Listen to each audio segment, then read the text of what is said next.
कि विदेश मंत्रालय के प्रवक्ता ने यह कहा कि भारत सरकार हिंदुस्तानियों की वतन वापसी के बारे में कोई जिम्मेवारी नहीं लेगी। प्रधानमंत्री जी, भारत के नागरिकों की सुरक्षित वापसी का कर्तव्य आपका नहीं तो किसका है? क्या हम हमारी एम्बेसीज को, हमारे राजदूतों को, हमारे नागरिकों को वहां अपने हाल पर छोड़ाएंगे? परंतु अजीबोगरीब बयान आया कि मोदी सरकार हिंदुस्तानियों की वतन वापसी की कोई जिम्मेवारी नहीं लेगी। आप अपनी फ्लाइट पकड़िए, अपने आप वापस आइए। ऐसे में जब तालिबान ने काबुल पर कब्जा कर रखा है, वहां के जो चित्र आ रहे हैं वो इतने दर्दनाक और दिल दहलाने वाले हैं। एयरपोर्ट्स के लोग सीढ़ियों पर लटक कर गिर रहे हैं, मर रहे हैं, और हमारी सरकार कह रही है हिंदुस्तानियों को वापस लाने की हमारी कोई जिम्मेवारी नहीं। मैं हाथ जोड़कर विनम्रता से एक देश के नागरिक के तौर पर भी और एक भारतीय राष्ट्रीय कांग्रेस के कार्यकर्ता के तौर पर अनुरोध करता हूं, प्रधानमंत्री जी, अभी भी वक्त है, चेत जाइए, जाग जाइए और हिंदुस्तानियों को वतन वापसी सुरक्षित तौर से लेकर आइए और भविष्य की रणनीति क्या है इसको लेकर देश को विश्वास में लीजिए।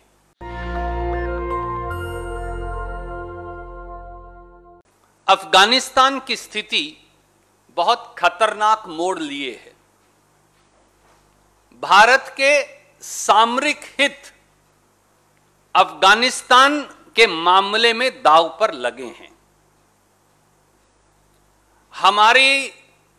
हमारे राजदूतों, हमारे नागरिकों की सुरक्षा और उनकी सेफ्टी सबका सब दांव पर लगा है।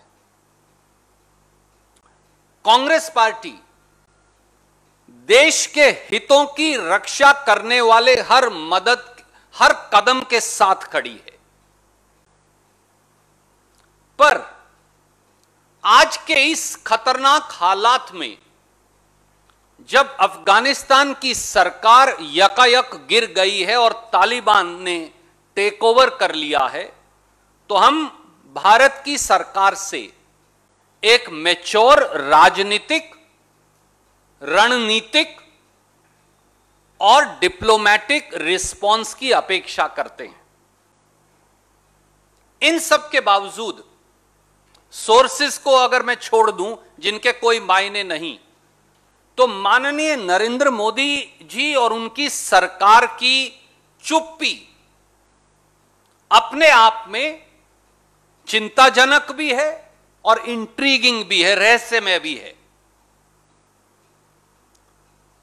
मोदी सरकार द्वारा हमारे नागरिकों, हमारे राजदूतों को वापस लाने बारे कोई प्लान ना बनाना, ना लागू करना अपने आप में सरकार की जिम्मेवारी में सख्त कोताही का ज्वलंत उदाहरण है।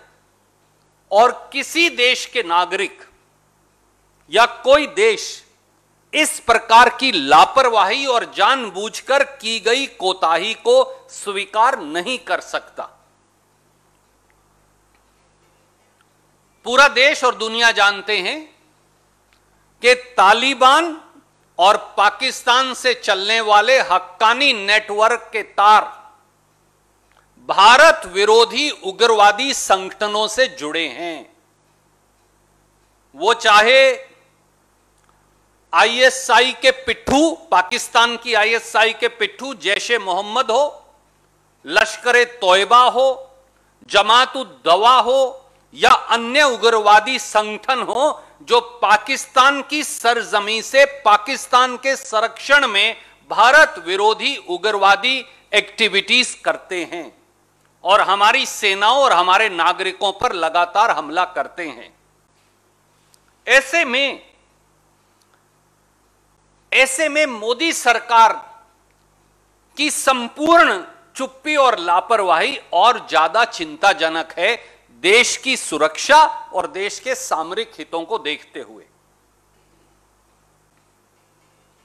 प्रधानमंत्री और देश के विदेश मंत्री को सामने आना चाहिए और सामने आकर देश को विश्वास में लेकर बताना चाहिए कि किस प्रकार से हमारी एम्बेसीज में राजदूत और पर्सोनेल और हमारे सब नागरिक किस प्रकार से सुरक्षित वापस आएंगे और अफगानिस्तान के साथ हमारी भविष्य की रिलेशनशिप और रणनीति क्या होगी, देश ये जानना चाहता है।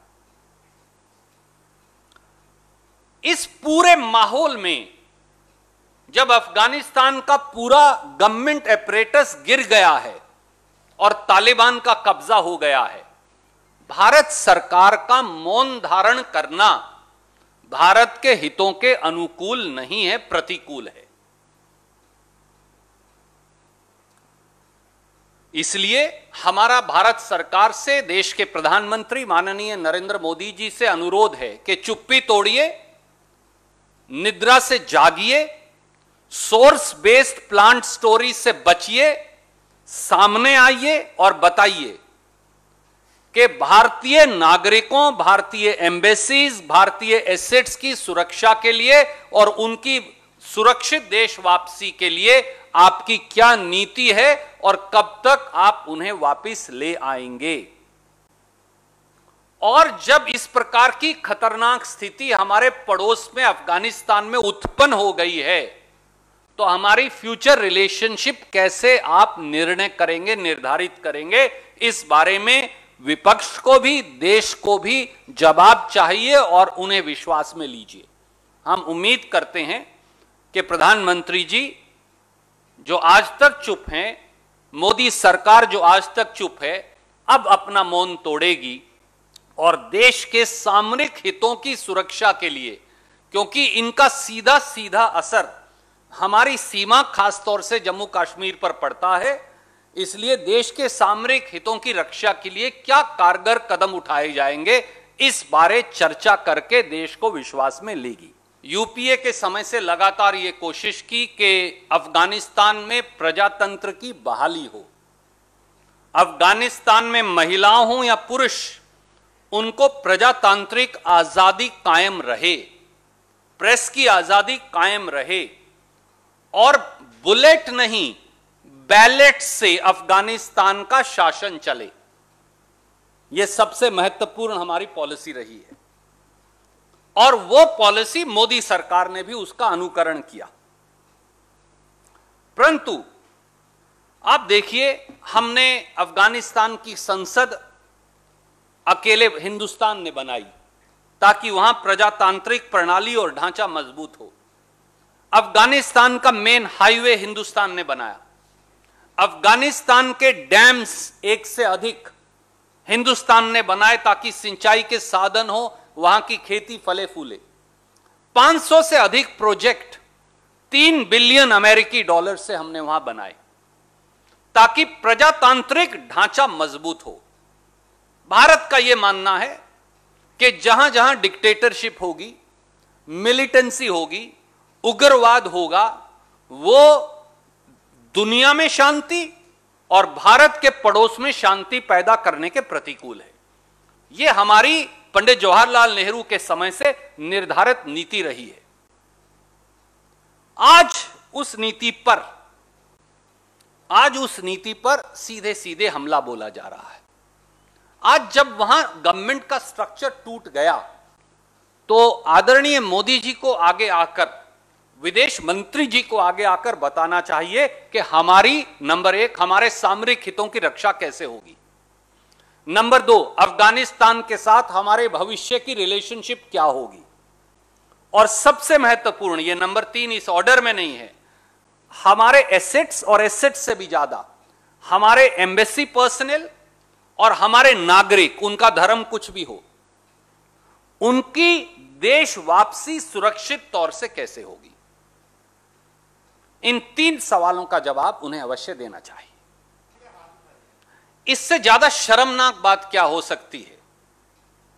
कल के ही समाचार पत्र में, आपके टेलीविजन चैनल पर, अनेकों टेलीविजन चैनल और समाचार पत्रों में हमने पढ़ा कि विदेश मंत्रालय के प्रवक्ता ने यह कहा कि भारत सरकार हिंदुस्तानियों की वतन वापसी के बारे में कोई जिम्मेवारी नहीं लेगी।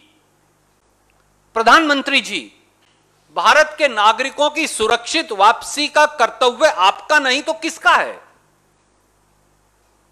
क्या हम हमारी एम्बेसीज को, हमारे राजदूतों को, हमारे नागरिकों को वहां अपने हाल पर छोड़ाएंगे? दुनिया के किसी देश ने ऐसा नहीं किया।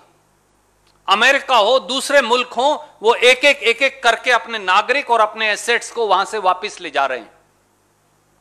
परंतु अजीबोगरीब बयान आया कि मोदी सरकार हिंदुस्तानियों की वतन वापसी की कोई जिम्मेवारी नहीं लेगी। आप अपनी फ्लाइट पकड़िए, अपने आप वापस आइए। ऐसे में जब तालिबान ने काबुल पर कब्जा कर रखा है, वहां के जो चित्र आ रहे हैं वो इतने दर्दनाक और दिल दहलाने वाले हैं। एयरपोर्ट्स के लोग सीढ़ियों पर लटक कर गिर रहे हैं, मर रहे हैं, और हमारी सरकार कह रही है हिंदुस्तानियों को वापस लाने की हमारी कोई जिम्मेवारी नहीं। मैं हाथ जोड़कर विनम्रता से एक देश के नागरिक के तौर पर भी और एक भारतीय राष्ट्रीय कांग्रेस के कार्यकर्ता के तौर पर अनुरोध करता हूं, प्रधानमंत्री जी अभी भी वक्त है, चेत जाइए, जाग जाइए और हिंदुस्तानियों को वतन वापसी सुरक्षित तौर से लेकर आइए और भविष्य की रणनीति क्या है इसको लेकर देश को विश्वास में लीजिए। नेशनल दस्तक की आपसे गुजारिश है कि अगर इसको बचाना चाहते हैं तो नेशनल दस्तक को सब्सक्राइब करने के लिए रेड कलर के सब्सक्राइब बटन को दबाएं, फिर बेल आइकन की घंटी दबाएं। नेशनल दस्तक को बचाने के लिए बहुत जरूरी है कि हर खबर को शेयर करें, लाइक करें, कमेंट जरूर करें।